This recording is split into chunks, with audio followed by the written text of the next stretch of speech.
আচ্ছা, আমাদের সবার আলমারিতেই তো একটা না একটা আরামদায়ক সোয়েটার থাকে, তাই না?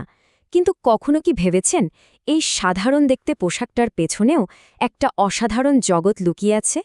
এর এমন এক গোপন গল্প আছে যা শুনলে আপনি হয়তো অবাক হয়ে যাবেন। চলুন আজ সেই গল্পটাই জানা যাক। শীতের সকালে একটা নরম বোনা সোয়েটার, আহা কি যে আরাম! কিন্তু আমরা অনেকেই জানি না এই সাধারণ পোশাকটার ভাঁজে ভাঁজে কতটা প্রযুক্তি আর মেধা লুকিয়ে আছে। চলুন আজ সেই রহস্যের জটটাই একটু একটু করে খোলা যাক। একবার নিজেকে এই প্রশ্নটা করে দেখুন তো, যখন প্রিয় সোয়েটারটা পরা হয় তখন কি একবারও মনে হয় যে এর প্রতিটি সুতোর বুননে আসলে কোডিং আর ইঞ্জিনিয়ারিং জড়িয়ে আছে? হয়তো না, কিন্তু আজকের এই আলোচনার পর আপনার ভাবনাটা কিন্তু পুরোপুরি বদলে যেতে পারে।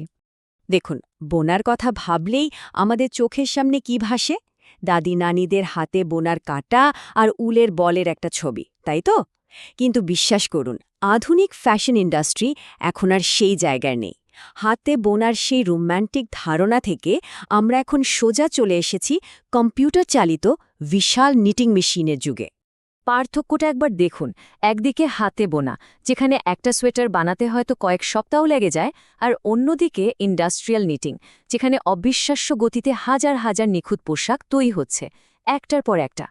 এই মেশিনগুলো কিন্তু কোনো সাধারণ যন্ত্র নয়, এগুলো পুরোপুরি কম্পিউটার দিয়ে চলে, আর এমন সব জটিল ডিজাইন তৈরি করতে পারে যা হাতে করা প্রায় অসম্ভব। কিন্তু কথা হলো, এই শক্তিশালী মেশিনগুলো তো নিজে নিজে চলতে পারে না। এদেরকে চালানোর জন্য প্রয়োজন হয় একজন বিশেষ ধরনের বিশেষজ্ঞের। আর ঠিক এখানেই আমাদের গল্পের মূল চরিত্রের আগমন ঘটে। ইনি হলেন নিট টেকনিশিয়ান, একজন মানুষ যিনি শিল্পের সৃজনশীলতা আর মেশিনের জটিল কোডিংয়ের মধ্যে একটা সেতু তৈরি করেন। তো এই নিট টেকনিশিয়ান আসলে কে?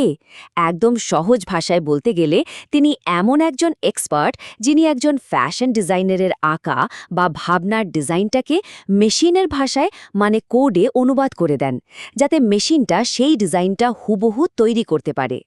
ব্যাপারটা আরও সহজে বোঝা যাবে এই তুলনাগুলো দেখলে। যেমন একজন আর্কিটেক্ট একটা বিল্ডিংয়ের জন্য ব্লুপ্রিন্ট তৈরি করেন, বা একজন কম্পোজার সুরের জন্য মিউজিক লেখেন, ঠিক সেভাবেই একজন নিট টেকনিশিয়ান একটা পোশাকের জন্য মেশিনের প্রোগ্রাম লেখেন। তিনি আসলে ডিজাইন আর মেশিনের মধ্যে একজন দক্ষ অনুবাদকের কাজ করেন। আচ্ছা, একজন সফল নিট টেকনিশিয়ান হতে ঠিক কি কি লাগে? তাদের দক্ষতার ঝুলিটা কিন্তু বেশ চমকপ্রদ। এটা আসলে বিভিন্ন স্কিলের একটা দারুণ মিশ্রণ।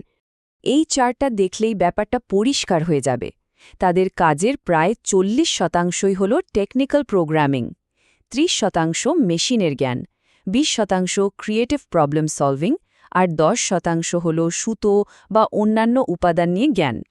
মানে এক কথায় তারা একাধারে শিল্পী, প্রকৌশলী এবং প্রোগ্রামার, সবকিছু একসাথে। তাদের কাজের প্রক্রিয়াটাও কিন্তু খুব গোছানো আর সিস্টেম্যাটিক। প্রথমে তারা ডিজাইনারের আইডিয়াটা ভালো করে বোঝেন, তারপর সেটার জন্য মেশিনের প্রোগ্রাম লেখেন। এরপর একটা স্যাম্পল বা নমুনা তৈরি করে পরীক্ষা করেন কোনো ভুল আছে কিনা। আর সবশেষে ছোটখাটো সমস্যার সমাধান করে প্রোগ্রামটাকে একদম নিখুঁত করে তোলেন। কিন্তু এই যে এত জটিল কাজ, এর শেষ ফলটা কি?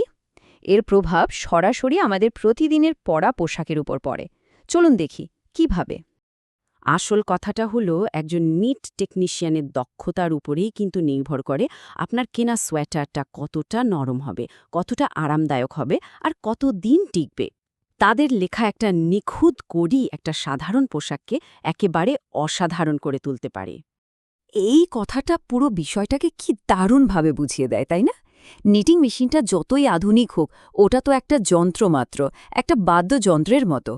আসল শিল্পী তো হলেন টেকনিশিয়ান, যিনি তার দক্ষতা দিয়ে ওই যন্ত্র থেকে অসাধারণ সুর, মানে অসাধারণ একটা পোশাক তৈরি করেন।